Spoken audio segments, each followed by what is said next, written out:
I know how to fix some cars, Yes. some of the time. Hello, welcome to Garage Talk Unwrapped, the podcast with me, Vicky. And me, Ben. Today we're talking about something every driver depends on, but rarely thinks about. Oil. We'll run a quick history from early lubricants and kerosene to modern engine oils and the fluids powering electric vehicles. We hear from Fuzz Townshend from CarSOS at the British Motor Show and Andy Waite from Motul. So people lubricated things long before engines, Ben. Animal fats and whale oil were early solutions, but the big jump came in the 19th century when crude oil was refined into kerosene and other products, the start of the modern oil industry. Early motor oils were simple mineral blends. Over the 20th century, chemistry, engine design, and additives created the multi-grade, highly specified oils we use today. Which is exactly what Fuzz is talking about. Simple oils in the past, complicated choices now. Let's listen to Fuzz on how that's changed life in a garage. Fuzz, another year, another motor show. What brings you back? What brings us back? Well, Tim was here, so I have to sort of like come and make sure that that he behaves himself, because our careers depend upon his behaviour. So I'm here to follow him around. Unfortunately, though, I've lost him. I've just spoke to him. He's out the front now. He's talking to people. No, He's talking to people. Sorry, no. Fuzz. My apologies. You're the man who knows how to fix cars now, think. Well, hold on, right there, right there. Go on then. Well, I know how to fix some cars, Yes. some of the time, because there's not a single person that I know knows how to fix all cars all of the time. You know, that's the way it is, isn't it? Yeah, it is. You know, it depends what you're used to working on. Some people will be quicker on some cars than me, some others won't. But I can fix a bus magnificently, let me tell you though. But you don't need to know everything. Just be good at what you do know. Well, that's right. You know, give it a try anyway. Yeah. Slightly better than average, and then you'll get away with it. Get away with it. Now, as we move forward, of course, you know, EVs are coming in a lot more. Let's not go forward, let's look back. Things are changing in the IC vehicles as well, aren't they? On oil, for example, now. Yes. Back, it used to be able to go to Sainsbury's or Asda, pick up a bottle of oil. Bottle of 2050. Didn't matter, did it? Yeah. How have you seen the change in the oil? Well, it's more sophisticated really it's as engineering has become more refined. So materials as well. So you've got tighter tolerances, different materials that will react in different ways to various ingredients and stuff. So you have specific oils for specific jobs. A lot of engine manufacturers specify an actual oil that will go and work well within their engine, and if you deviate from that, then, well, perhaps things will go horribly wrong. And as a mechanic, has it made life easier for you? No. I didn't No, think it so. hasn't. No, because when I first had cars, and when my mates first had cars in the 1980s, when things were in black and You don't white, look old or enough. just newly in colour, then basically you either had 2050 or occasionally this newfangled 1040. Yeah. You know, or something like that. There's not much choice around there, apart from whichever brand you wanted to go for. Yeah. And then the talk was about the brand and not about the actual oil type. But now it's a changed scene. So now, whatever car you're working on, whatever engine you're working on, you need to now know the correct specification. The good news is, though, that a lot of the oil suppliers and stockists and stuff like that will be able to tell you the recommended lubricant. Do you use a lot of the Searches engines on the oil manufacturers then? Do I? No, because thankfully most of the vehicles that I work on use 2050. One thing I'll pick up on is that Fuzz says it's not easier for mechanics. The oil choice may not be easier, but I would guess that fixing the car and maintaining the car will be easier. So I think I'd just like to come back at Fuzz on that. Fuzz, please do send us an email, hello@garagetalkonline.co.uk if you'd like to question that. You think fixing cars is easier now than it was then? Yeah, because I think oils have developed and we have better oils for the car So you're itself. just talking about oils, not fixing cars in general? Well, yes, the oil has made a lot of fixes easier because it keeps different parts of the vehicle running better. So I think that, you can see what I'm saying there. I can see what you're trying to say there. Thank you. I was going to say, because we have a lot of comments about cars being more complex to fix now that it's all electric. You basically like plugging in a computer and trying to find where it's going wrong rather than, I can see that that's broken because it's a mechanical part. But if you use oil that's not right, surely that makes the car more difficult to repair. Yes, I get. Yeah, if you're talking about oil, yes, I get what you're saying. Definitely. Brilliant. It goes to show though that him saying he can fix some cars some of the time just shows how complex fixing cars in general is, working on cars, and how cars and oils aren't a one-size-fits-all anymore. Like, you can't just use that 20/50 on everything anymore. And just picking up on that point, it does prove that we need more mechanics that know different sets of skills that come from dealerships. If you're in a dealership, like Fuzz says, if you can fix an Audi, you might not be able to fix a Merc or a BMW because they're all different. In the 1980s, though, the choice was mainly which brand, not what spec. Yeah. And you won't remember these days, but before I was born, you used to be able to go into a petrol station and just pick a diesel or petrol. Well, I used to work in a petrol station and we had oils on the shelves, but it wasn't just one for petrol, one for diesel. Like, there were a few different grades. Memories. But this would have been in the early 2000s, 90s. So, but the spec now is the choice, really. The car tells you what oil to use. Yeah. Whereas in the past, you've told the car what oil you're putting in it and get on with it. True. Yeah. It's almost a bit scarier now. It has to be the right kind of oil because otherwise, as Fuzz said, things can go terribly wrong. I should use my new... we've got a new podcast kit and I'm still working it out and I've got some buttons that do things on it. And we're recording from our new office, of course, in the middle of Telford Town Centre. I know, it's all so exciting. And our new podcast kit as well. Wow, it's all going on. But of course, you had to have a chat with Fuzz while you were there about CarSOS because how can you not? And that just completely ended in chaos because Tim Shaw arrived. But here's the second part of that interview.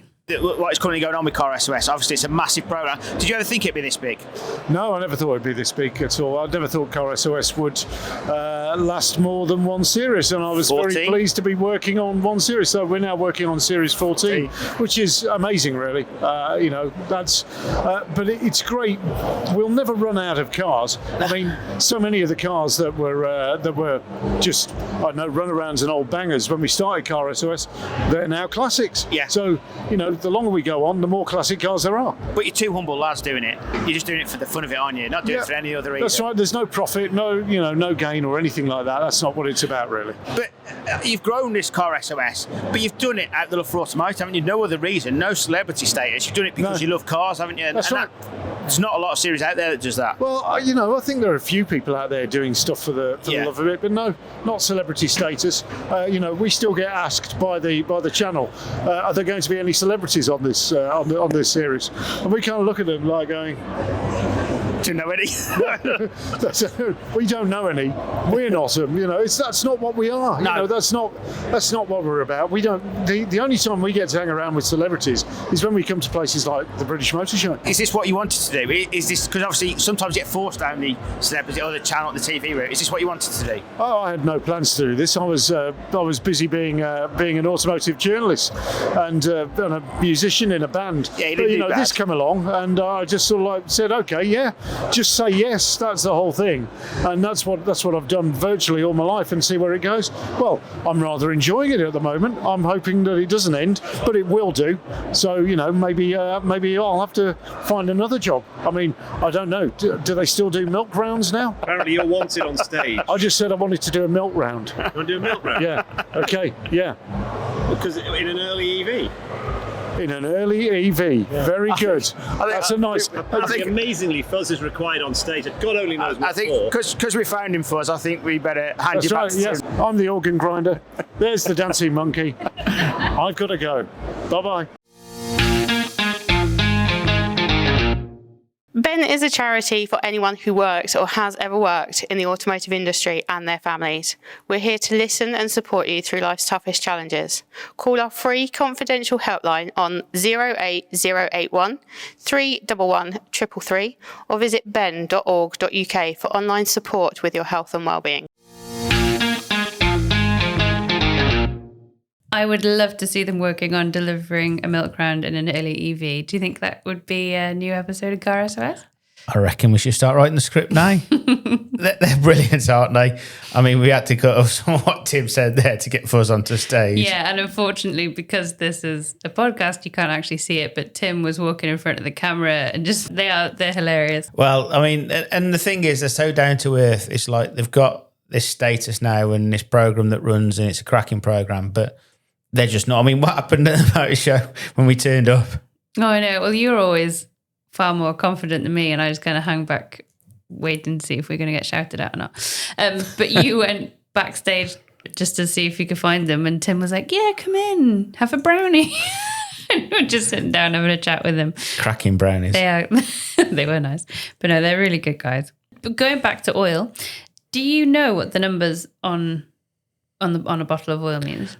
Do you know what 2050 is? I would like to say yes, but I think you've got some research you've done, and I know you like your research. I just wanted to give you a nice definition just in case. Go on then. So viscosity, isn't that a nice word? Viscosity labels like... Oh, Susie Dent will be proud of you. Oh, great. My life's ambition is complete.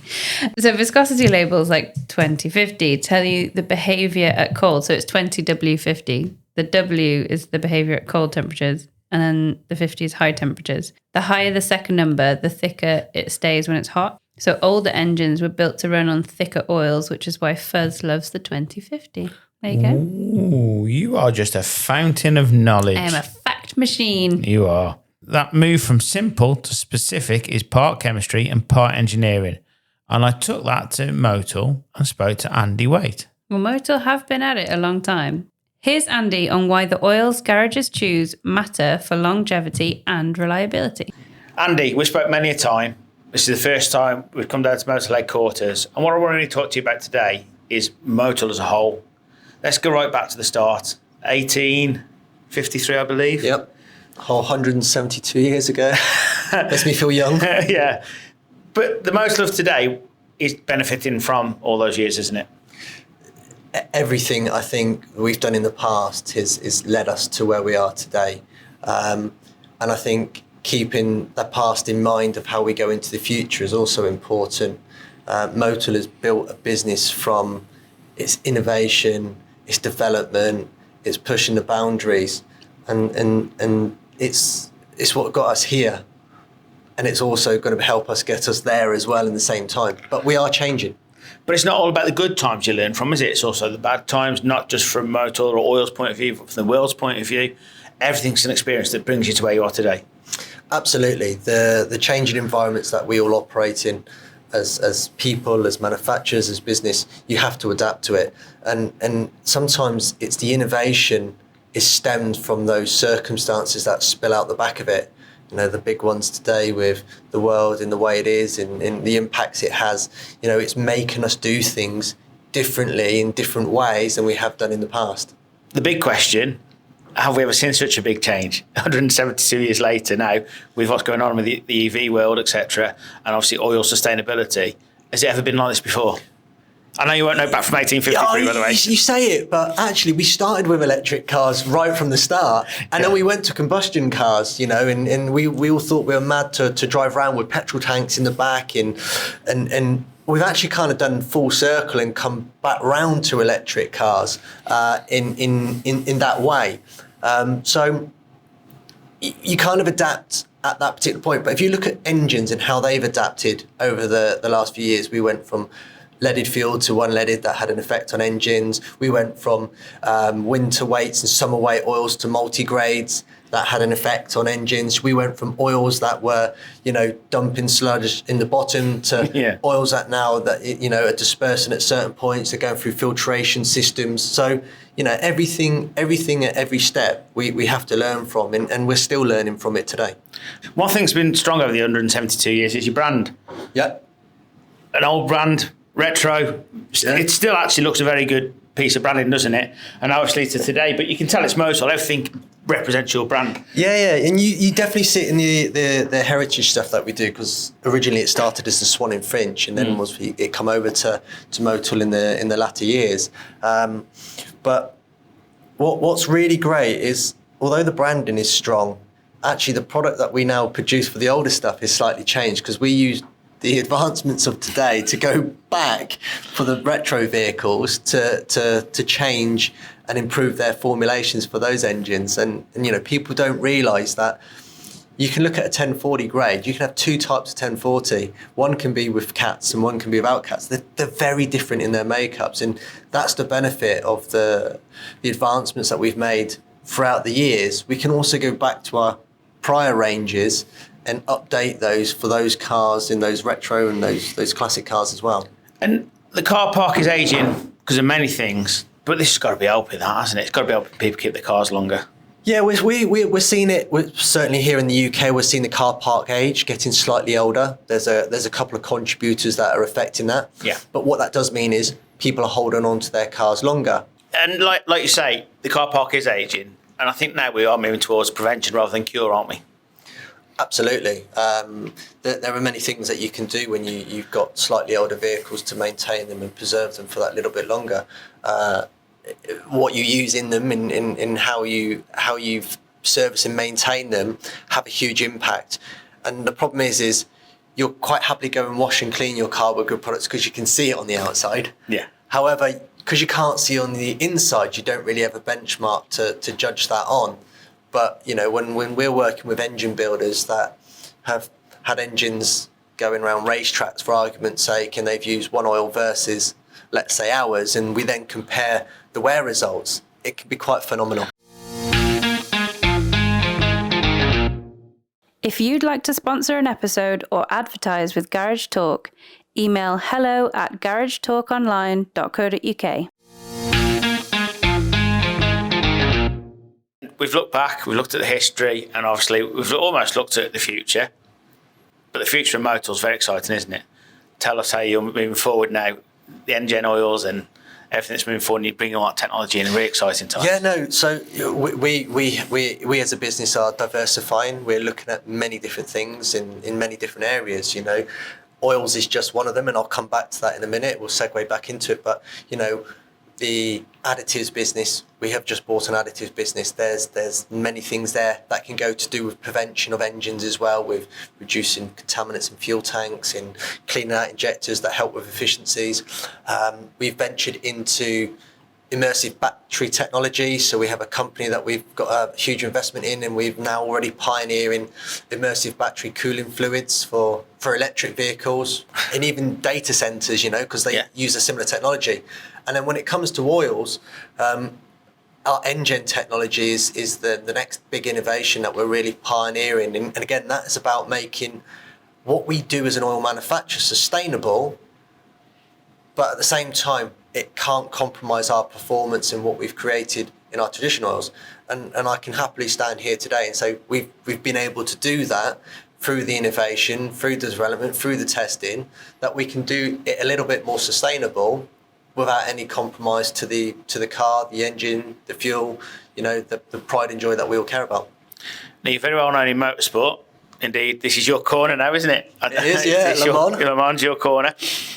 Do you work from motorsport backwards into passenger vehicles or day-to-day vehicles, or do you go from day-to-day vehicles and then bring that technology to motorsport? Which way do you do? It's a great question. Thank you. It's a great question.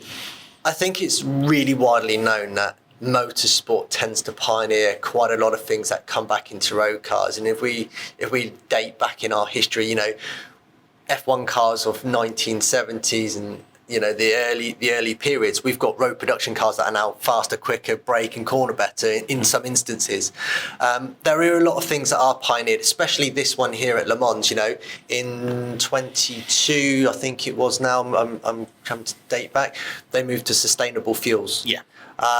That had a knock-on effect for oil and fuel dilation in the oil. So again, we've been working with other sustainable things in and around us and taking the R&D and the knowledge from it, and that is pioneering what goes into today. And especially with our racing oils, if we can make an oil last 390, 400 laps at 80% full throttle, 24 hours through the night, the day, the cold, the hot, the rain, and make that survive, that learning always naturally filters itself back through into what goes into the can and the oil that you then buy and put in your car. And of course, that is the key, isn't it? That's your customer, is the person with the car out on the street. And actually now we are educating the public to look for the better oils, and the fact that if you spend £20 rather than £10 on oil, that £20 oil might say it's actually lasts 4 times longer. Yeah, look, there is definitely a difference between oils in manufacturers. You know, there's difference between garages, there's difference between drivers. Everything has a difference, and it's what goes into those differences. And I think with what we produce and goes in the can, it's that brand that you can trust is producing that higher quality. We're not a brand that wants to lower the specs or lower the quality of what we do. You know, we see the blood in our veins is the life form to keep us alive. It's exactly the same for oil in engines. So for us, it's hugely important that people do start to think about what products they use. And, you know, I think everybody wants a good quality product at a fair price, and that's where we're trying to pitch ourselves. So for a garage owner now, we talk to the garage owner who's suggesting this oil to the client. How does the garage owner ensure it's the correct oil? Now, that's a great question, because actually there's more to applicating oils than people think. First of all, you've got what type of grade do you want? Secondly, what type of technology you want. There's minerals, semi, fullies, ester cores, competition oils. And then you can really start to go on, does it have an approval? Is it ACA or API approved? But the most important one for me is, does it have a manufacturer approval? And there's a very big difference then. Meets the and is approved by specification. Yes. So, you know, one thing we're very big on is making sure that we're approved by, and we spend the money in that area getting our oils approved by the manufacturers, so it doesn't affect if you've got a brand new car under the block exemption regulation. You're not going to fall into any issues or hurdles with those. And you have a checker, of course? We do. We have an online checker, so you can go and applicate your vehicle by VRM to see what oils fit your vehicle. You know, sometimes there can be 2 options depending on the manufacturers, so it's just about applicating that. We have a technical line that people can ring when they really get stuck, but we're very big on making sure that our applicators are up to spec for applicating the right oil for your vehicle. A little bit different to 172 years ago. I don't think there was an online checker then. No, I don't think it does. SE30 in one season and SE50 in the other. In us Brits like to put of SE40, but there you go. And just finally, obviously, oil is a great add-on sale for a garage. Garage now have a captive audience and reception. We've changed. It's not an oily rag system like it used to be. Quite nice receptions. How do you assist garages having that point of sale things in their receptions now to boost their profits and obviously to help Motul sell their oils? Look, we've just pioneered a bit of a garage service plus, which is all about supporting garages and going out to market. And why does a garage do what it does? What I would always say to a garage is customers don't come in and paying my oil in their engine as why they had a good service. They see it as the garage that they went to. It's their reputation. What I can do as a brand is guarantee the product quality that they're purchasing in that bottle going into that engine is protecting their reputation. And reputation is key for the garage, isn't it? Because there's that many now that are coming through, and obviously social media's changed a lot as well. Garages are more seen. The old backstreet garages now are changing. They have to. Yeah, they do, and you know, people have higher expectation. The next generation of car drivers sometimes see cars a little bit different. They like to see nicer environments, nicer places, shall we say. Does it have Apple CarPlay? Yeah, does it have Apple CarPlay? Can I take a nice picture there, maybe? I don't know, but they do have a different expectation of their perception, and sometimes that's right, and sometimes that's wrongly perceived. You know, if it looks nice and clean, it's going to give me a good service versus the other, and it's not necessarily the way. But it's their perception of how they go and how they see it. And, you know, we're seeing a lot more specialist garages popping up that stick to a certain level of marquees. Again, this is where our approvals, our oils could support those particular garages with that slightly higher quality product, but they're offering a higher quality service to a set marquee. And you're going to work with higher quality service garages, aren't you? Because that represents your brand best. Absolutely. You know, we treat ourselves as a high quality, you know, high performance brand, and you know, we like to make sure that we support high quality garages that want to offer that same level of service, and that's the sweet spot for us. Motul doing things for garages, putting money in their pockets. It's the way forward, as you always say. It is, isn't it? It's got to be. I knew I was right all this time. I did like a couple of things that Andy said, that Motul look at sustainability without compromise. Very topical. Really powerful. We talked about sustainability last time, weren't we, with EV chargers as well. And also that he said that oil in a car is like your lifeblood in veins. They look at it in the same way. That's how important oil is. Yeah. And we were talking about it being scary before, making sure we choose the right oil, but oil companies now do actually make it easy with the oil checkers. I would say you can't go wrong, but I guarantee somebody will be listening that has done it wrong, so I'm not going to go into that. Yeah, it's not foolproof, but they are trying to make it as easy as they can. Some quick takeaways. For me, manufacturer's approvals matter, especially these days. And I think if you've got a manufacturer's approval, it will be a big plus. But EVs don't need engine oil. They are a bit weird, EVs, aren't they? Well, you say Every weird. week I'm learning something new about them. I say futuristic. But they do need a specialist fluid, gearbox lubricants. Yep. You ready? Battery cooling fluids and thermal dielectrics. And small things like good filtration and the right oil helps cars last longer. Yeah, because like you always say, prevention rather than cure. That's how we should be looking at it, isn't it? It has to be. It has to be. One thing that I love, and I know you're going to know I love this, but the motorsport often leads to what we see in our cars. Yeah, you're one of your good questions. I had lots of good questions in this interview, didn't I? Thanks, Andy. That day you did, yeah. He can come back. He said if it can survive Le Mans by going through all the 4 seasons in 24 hours and the different temperatures, it's bound to it for your daily drive. Yeah, you're not putting your car, well, you'd think not, through all of that same stress as you would at motorsport. So motorsport is a good test for just everyday cars, isn't it? It is. And of course, we now have a daily drive to the office. Because we've got an office now. Because we've got an office, as we've said twice. We're just mentioning it every opportunity. I like that he said as well, you care a lot about some bits of the car that you can see, but even though you can't see oil, it is still really important. It's protecting everything that you can see on a car. So it isn't just the case of buying the cheapest oil that you can find, making sure that you're putting the right oil in the right car. And there's never been a more important time with the car park aging. Better oils, better filtration and improved maintenance help keep cars longer. And we are still going, I heard it this week, still going through a cost of living crisis. It never ends.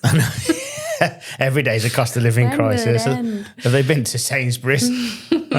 Or the supermarket? You go to Sainsbury's, you're a bit fancy. I know, yeah. Might as well have said Waitrose. Oh, no, Tesco. If you liked this deep dip into the history of oil, follow Garage Talk Unwrapped on your favourite podcast app and switch on notifications so you never miss an episode. In our next episode, we'll be chatting all things tyres with Sophie Lydon, the tyre lady. That's all for now. Stay greasy. No. Bye-bye. Bye.